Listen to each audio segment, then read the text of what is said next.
തൃശ്ശൂർ ജില്ലാ കമ്മിറ്റിക്ക് നമ്മുടെ കരുവന്നൂർ ബാങ്കിൽ അക്കൗണ്ട് ഉണ്ടോ? ഞാൻ അസന്നിഗ്ധമായിട്ട് പറഞ്ഞു, എൻ്റെ കാലത്ത് 17-ലാണ് അങ്ങനെ ഒരു അക്കൗണ്ട് തുടങ്ങിയിരിക്കുന്നത് പറഞ്ഞു. ഞാൻ പറഞ്ഞു അങ്ങനെ ഒരു അക്കൗണ്ടും എൻ്റെ കാലത്ത് തുടങ്ങിയിട്ടില്ല. അതിന് കൃത്യമായിട്ടുള്ള തെളിവുണ്ട്. അതിൻ്റെ അടിസ്ഥാനത്തിലാണ് പറഞ്ഞത്. അപ്പോൾ അതിൻ്റെ അടിസ്ഥാനത്തിൽ അവർ പരിശോധിക്കണം. അവർ വീണ്ടും അത് ആ ക്വസ്റ്റ്യൻ തന്നെ ചോദിച്ചു.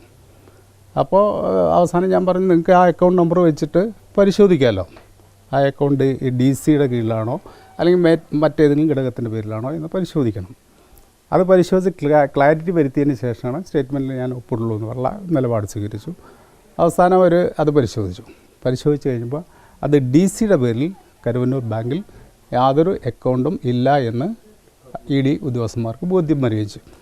അതിൻ്റെ അടിസ്ഥാനത്തിൽ അത് ബോധ്യം വന്നത് അവർ പരിശോധിച്ച് കഴിഞ്ഞപ്പോൾ അത് വേറെ അക്കൗണ്ടാണ്. അതുകൊണ്ട് തന്നെ ഇതിൽ DC-ക്ക് യാതൊരു പങ്കുമില്ല. ആ സമയത്ത് സെക്രട്ടറി ആയിരുന്നു, എനിക്ക് ഒരു പങ്കുമില്ല എന്നുള്ളത് സ്ഥാപിച്ചെടുക്കും. ഇത് ബോധപൂർവം ഒരു പുകമറ സൃഷ്ടിക്കാൻ കഴിയും. ഇങ്ങനെ പരസ്യമായിട്ടും 8 മണിക്കൂർ ചോദ്യം ചെയ്തു, 10 മണിക്കൂർ ചോദ്യം ചെയ്തു, മറ്റേ ചോദ്യം ചെയ്തു എന്നൊക്കെ പറഞ്ഞൊരു പൊതുവേ ഒരു ഹരാസ്മെൻറ്റിനോ അല്ലെങ്കിൽ നമ്മളെ ഒന്ന് ഡിമോറലൈസ് ചെയ്യാനൊക്കെ കഴിയുമെന്നുള്ള പരീക്ഷണമാണ്. പക്ഷേ അത് സാധിക്കില്ല. കാരണം നമ്മുടെ ജീവിതത്തിൽ എന്താണ് എന്നുള്ള കാര്യവും അവർ കൃത്യമായിട്ട് പഠിച്ചിട്ടുണ്ട്. ഞാൻ ജില്ലാ കൗൺസിൽ മെമ്പറായി 91 തൊട്ട് തുടങ്ങിയതാണ്. 5 പ്രാവശ്യം MLA ആയി, 2 പ്രാവശ്യം മന്ത്രിയായി, 1 പ്രാവശ്യം സ്പീക്കറായി, ഇപ്പോൾ MP ആണ്. അതിൻ്റെ വരുമാനം തന്നെ കാൽക്കുലേറ്റ് ചെയ്താൽ മതി. ഒരു നയാ പൈസ പോലും നമ്മൾ അത് വെച്ചിട്ട് സമ്പാദിച്ചിട്ടില്ല എന്നുള്ളത് അവർ ആ ഡീറ്റെയിൽ നോക്കിയപ്പോൾ തന്നെ അവർക്ക് മനസ്സിലായി. അതവർക്ക് ബോധ്യം വന്നു.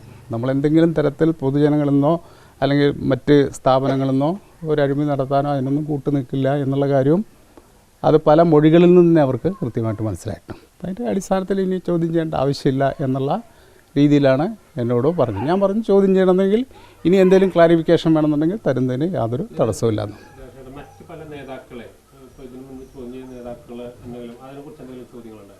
അവരെക്കുറിച്ചൊന്നും എന്നോട് ചോദിച്ചില്ല. മറ്റ് നേതാക്കളെ ചോദ്യം ചെയ്തതിനെ സംബന്ധിച്ച് അത് ചില കാര്യങ്ങളിൽ ഇപ്പം ഇത് 164 അനുസരിച്ച് ചില ആളുകൾ സ്റ്റേറ്റ്മെൻറ്റ് കൊടുത്തിട്ടുണ്ട്, ചിലർ കൂറുമാറിയിട്ടുണ്ട്. അപ്പോൾ അതൊക്കെ അവരുടെ ഇഷ്ടമല്ലേ, ഓരോ വ്യക്തികളുടെയും ഇഷ്ടമാണ്. പാർട്ടിക്ക് പിന്നെ ഈ സൊസൈറ്റിയിലോ അല്ലെങ്കിൽ ബാങ്കിലോ അല്ലെങ്കിൽ വ്യത്യസ്ത സ്ഥാപനങ്ങളിലോ പാർട്ടി നേരിട്ടിടപെട്ട് അവിടുത്തെ ഭരണ നിയന്ത്രണം നടത്തുക എന്നുള്ളത് പാർട്ടിയിലില്ല. അതോട് കൃത്യമായിട്ട് പറഞ്ഞു. അത് പാർട്ടി അംഗങ്ങളായിട്ടുള്ള ആളുകൾ ഓരോ സ്ഥാപനത്തിലേക്കും പാർട്ടി നിശ്ചയിച്ചു കൊടുക്കും.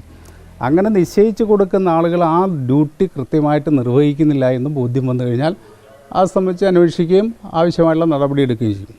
ചിലപ്പോൾ സസ്പെൻഡ് ചെയ്യേണ്ടി വരും, ചിലപ്പോൾ പാർട്ടിയിൽ നിന്ന് പുറത്താക്കേണ്ടി വരും. ആ നടപടി മാത്രമാണ് പാർട്ടിയുടെ. ഇൻറ്റേണലായിട്ടുള്ള അവിടുത്തെ പ്രശ്നങ്ങളിൽ ഇടപെടുന്നത് പാർട്ടിയുടെ നിലപാടല്ല എന്നും വ്യക്തമാക്കിയിട്ടുണ്ട്. ഇതിൽ ഈ സാക്ഷ്യപ്പട്ടികയിലേക്കോ അല്ലെങ്കിൽ അത്തരത്തിലൊരു നീക്കം അവരുടെ ഭാഗത്തു നിന്നുണ്ടെന്ന് നമ്മൾ എങ്ങനെയായിരിക്കും എന്നുള്ളത് നമുക്ക് അഡ്വാൻസ് ആയിട്ട് പറയാൻ കഴിയില്ല. എന്താണ് അവരുടെ നിലപാടെന്ന്. ആ നിലപാട് അവർ വ്യക്തമാക്കേണ്ടതാണ്. ഞാനത് ഇന്ന സാക്ഷിയാവും അല്ലെങ്കിൽ പ്രതിയാവും എന്ന് ഞാൻ അഡ്വാൻസ് ആയിട്ട് പറയുന്നില്ല. അത് അവരുടെ അന്വേഷണ ഉദ്യോഗസ്ഥന്മാരുടെ തീരുമാനമായിരിക്കും.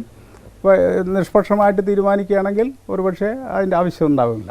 അപ്പോൾ അങ്ങനെ ആ രീതിയിൽ എന്താണ് തീരുമാനിക്കുന്നതെങ്കിൽ അതനുസരിച്ച് മുന്നോട്ട് പോകാൻ കഴിയും. ഈ 3 ചോദ്യങ്ങളാണ് പ്രധാനമായും ചോദിച്ചതും അതിൻ്റെ ഉത്തരങ്ങളാണ് ഉത്തരം ഉണ്ടായത്. അതിലവർ സാറ്റിസ്ഫൈ ചെയ്യുന്ന ഒരു സ്ഥിതിയാണ് ഉണ്ടായത്. അങ്ങനെ വരട്ടാൻ പറ്റുമോ? നമ്മളെ വരട്ടണമെങ്കിൽ അതിനുള്ള കാര്യകാരണമില്ല. നമ്മൾ കള്ളന്മാരാണെങ്കിലല്ലേ വരട്ടേണ്ട ആവശ്യമുള്ളൂ. നമ്മളെല്ലാം ട്രാൻസ്പെറൻ്റ് ആയിട്ട് പറയല്ലേ, പിന്നെ എന്താണ് നമ്മളെ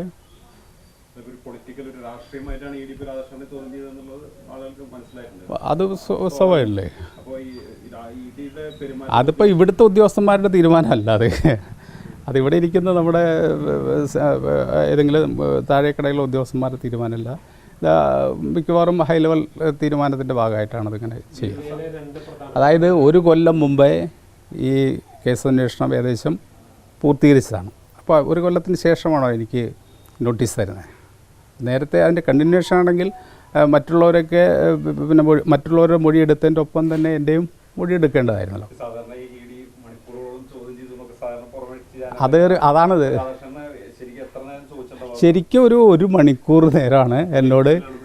ബാക്കിയൊക്കെ എന്താ വെച്ചാൽ ഈ മറ്റ് ഫോർമാലിറ്റീസ്, ചായ കുടിക്കൽ, എന്നോട് ഇടയ്ക്കിടയ്ക്ക് ഭക്ഷണം കഴിച്ചു, അത് ആ രീതിയിൽ അങ്ങനെയുള്ള ഒരു ഇതാണ്. വന്നിരുന്നു. അത് ശരിയാണെന്നല്ല, ഇപ്പോൾ ഈ 2 പ്രധാനപ്പെട്ട ജില്ലയിലെ നേതാക്കളെ കൂടി അതിപ്പോൾ വാർത്ത വരുന്നതല്ലാതെ നമുക്ക് അതിനെക്കുറിച്ച് അറിയില്ല. ആരൊക്കെ പ്രതിയാക്കുക നമുക്ക് അഡ്വാൻസ് ആയിട്ട് പറയാൻ പറ്റില്ല. ചിലപ്പോൾ ടാർജറ്റ് ഉണ്ടാവും, അല്ലെങ്കിൽ ഇപ്പോൾ ബോഗസ് ആയിട്ടുള്ള വർത്തമാനങ്ങളാവും. ഊഹാഭോഗങ്ങൾ വെച്ച് കാഴ്ചയാണല്ലോ പ്രധാനപ്പെട്ട കാര്യം. ഇത് കുറ്റപത്രം എന്നാ കൊടുക്കുന്നതെല്ലാം പറഞ്ഞായിരുന്നു. അത് പറഞ്ഞിട്ടില്ല. അതൊന്നും നമ്മളോട് പറയേണ്ട ആവശ്യമില്ല. എത്രയും പെട്ടെന്ന് കുറ്റപത്രം കൊടുക്കാനാണ് സാധ്യത എന്നാണ് മനസ്സിലാക്കുക. കാരണം ഇത്ര നീണ്ടുപോയില്ലേ, സാധ്യതയുണ്ട്.